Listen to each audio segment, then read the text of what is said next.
కాకినాడలో ఆయుర్వేద హాస్పిటల్ నిర్మించారు. 2 ఎకరాల స్థలంలో నిర్మించారు. నిర్మాణం పూర్తయినా దాన్ని ఓపెన్ చేయట్లేదు. దానికి కారణం ఏంటి? దానికి ఆనుకుని 5 ఎకరాల ఖాళీ స్థలం ఉంది, అందులో కాలేజీ కట్టాలి.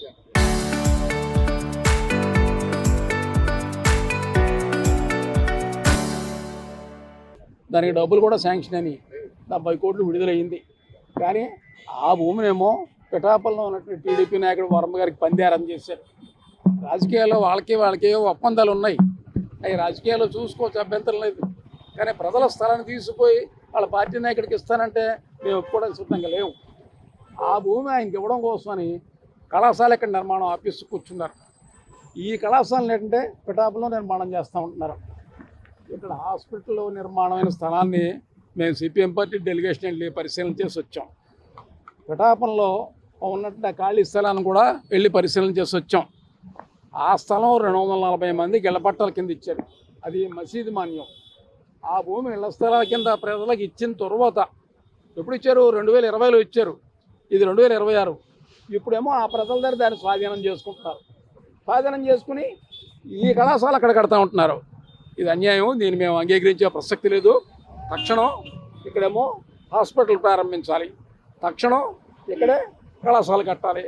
వర్మ గారికి భూమి ఇవ్వదలుచుకుంటే ఇంకెక్కడో కొనుక్కుని ఇచ్చుకోండి, అంతే తప్పితే ప్రభుత్వ భూమి ఇస్తామంటే ఊరుకునేది లేదని చెప్పి తెలియజేస్తాం. గత గవర్నమెంట్ కానీ ఇప్పుడున్నటువంటి గవర్నమెంట్ కానీ ప్రజల ఆస్తుల్ని ఎక్కడెక్కడైతే మిగిలి భూములు ఉన్నాయి లేదా ఎక్కడైతే ప్రభుత్వ స్థలాలు ఉన్నాయి ఇటువంటి భూములన్నీ ఏరుకోవటమనో వాళ్ళు పంచుకు తినటమను ఇదే పని చేస్తూ ఉన్నారు. గతంలో కూడా ఇక్కడ బాలాచెరువు దగ్గర అందరూ కూడా అభ్యుదయవాదులు అందరూ అక్కడ నిరసన తెలియజేసి లేదా సమైక్య సమావేశాలు వేసుకునే ఆ స్థలం అది ఆక్రమించి ఈవేళ గోల్డ్ షాపులకి ఇచ్చినటువంటి పరిస్థితి ఉంది. అది కూడా ఆక్రమణ గురైనటువంటి స్థలమే. అలాగే కాకినాడ పబ్లిక్ స్కూలు స్థలం కూడా కొంత ఆక్రమణ గురైందే. ఇలాగ అనేక భూముల్ని గత గవర్నమెంట్ ఈ గవర్నమెంట్ వీళ్ళు పైకి మాత్రం వేరు పార్టీలుగా ఉంటారు, కానీ ప్రజల ఆస్తులు పంచుకు తినేటప్పుడు వీళ్ళందరూ కుమ్మక్కైపోతూ ఉన్నారు. అదే రకంగా ఈవేళ ఆయుష్ హాస్పిటల్ దాని పక్కన కట్టాల్సినటువంటి కళాశాల హాస్పిటల్ ఎక్కడైతే ఉందో కళాశాల కూడా అక్కడే ఉండాలి. ఎందుకంటే వైద్య విద్యార్థులుగా అందుబాటులో ఉంటుంది కాబట్టి. కానీ అటువంటి హాస్పిటల్ని ఈవేళ తీసుకెళ్ళి మేము ఎక్కడ పిఠాపురాన్ని కడతాము, కళాశాల కూడా అక్కడే కడతామని చెప్పడం, అక్కడ పిఠాపురం ఎమ్మెల్యే గత ఎమ్మెల్యే ఆయన పట్టుకొచ్చి ఇక్కడ స్థలాల్ని ఇస్తానని చెప్పడం ఏ రకంగా కరెక్ట్? ఇది కరెక్ట్ కాదు.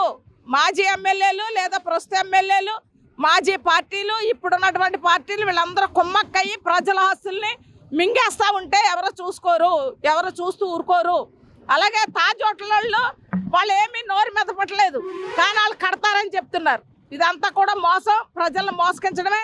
ఆల్రెడీ ప్రజలకు ఇచ్చినటువంటి ఇళ్ల స్థలాలు ఏవైతే ఉన్నాయో వాళ్ళకి వెంటనే పట్టాలు ఇచ్చి వాళ్ళకి లోన్లు ఇచ్చి ఇళ్ళు నిర్మించాలని కూడా మేము డిమాండ్ చేస్తూ ఉన్నాం.